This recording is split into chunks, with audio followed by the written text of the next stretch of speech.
Good morning and welcome to another edition of the Daily Fix. I am your usual host and presenter, Advocate Tulo Hoyani. Nhlanhla Mkhwanazi has got things going. He's making damning disclosures before the MADLANGA Commission, just like we anticipated. One of the most damning disclosures that he has just made is of an incident where a Johannesburg judge requested a bribe of about 7,000 rand. This was later negotiated to 5,000 rand. So we are now seeing, the damning disclosures that he made on the 6th of July come to fruition. A lot of skepticism was expressed by many people. Chief among them is forensic investigator Paul O'Sullivan, to try and whittle down or play down or to even denigrate Mkhwanazi, that Mkhwanazi would not be able to substantiate some of these allegations. So this is the substantiation that, we all wanted to hear.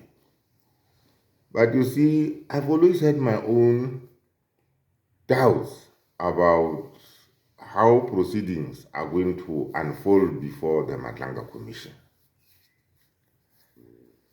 The name of this judge has been withheld. And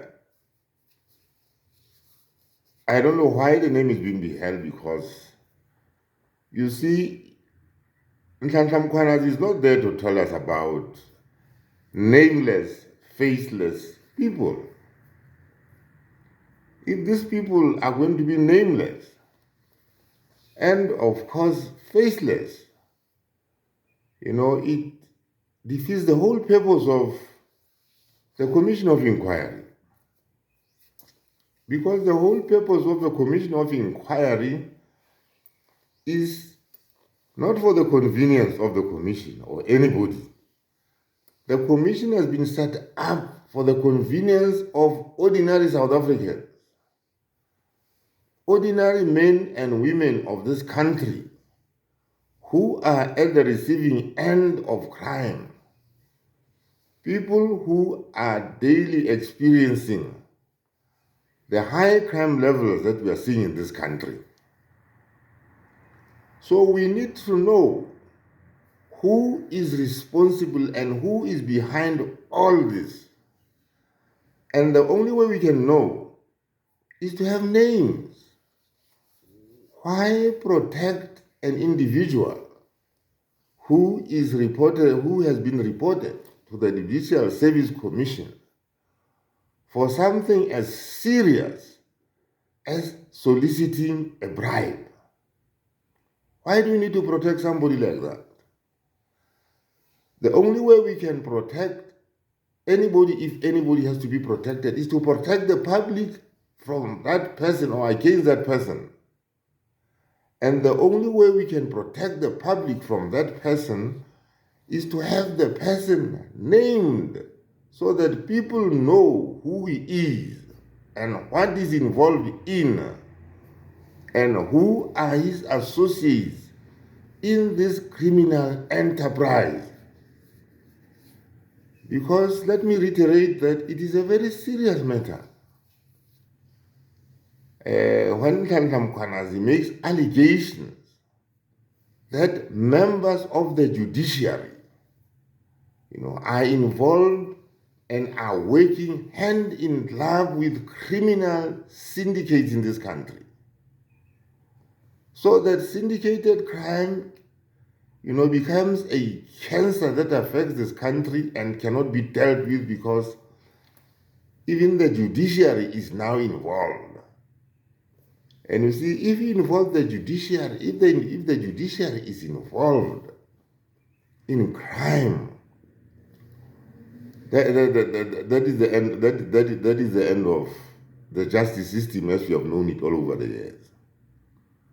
Because it means that the criminal syndicates that Mkhwanazi is talking about have got people in the highest places, in the administration of justice.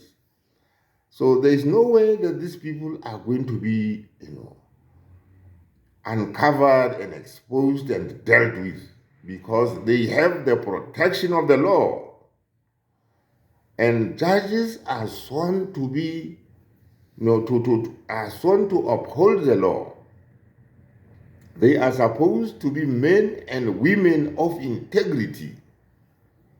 And once that integrity, gets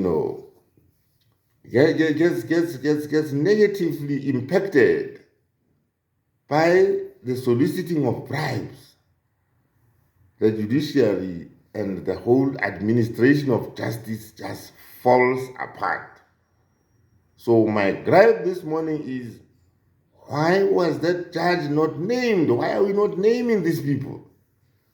Because simply to tell us that there's a judge named X without disclosing the name does not help us. The public has to know who that person is, what he has been involved in, because possibly this is not the first time that he has solicited a bribe.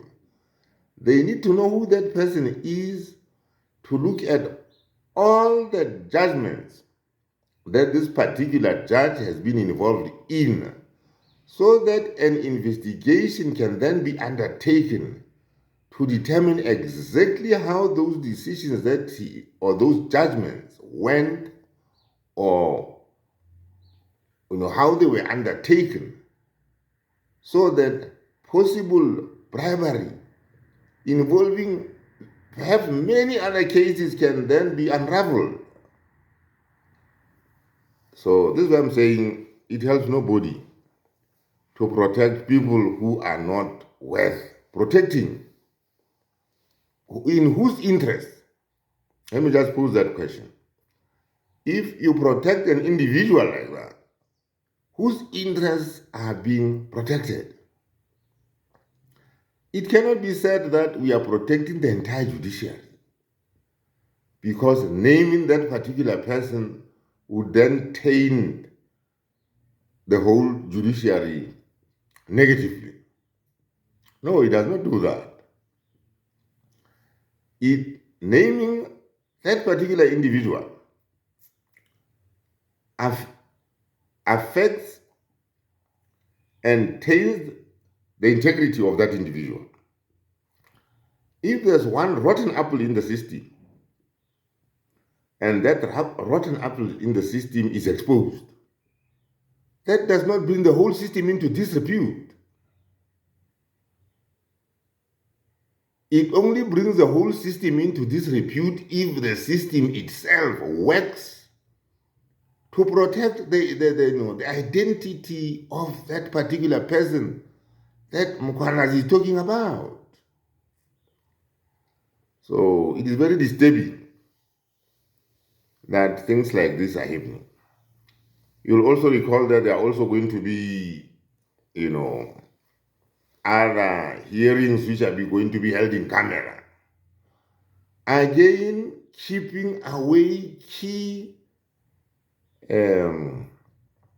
information, or very important information, away from public scrutiny.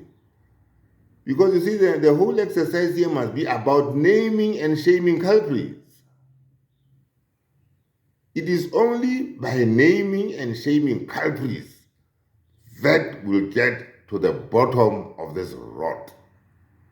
Nothing more and nothing less. Having said that, let me thank you for watching this video. Let me thank you for watching us, for all the subscriptions, likes, and shares that I'm seeing. Please continue to support this initiative and have a wonderful, wonderful day.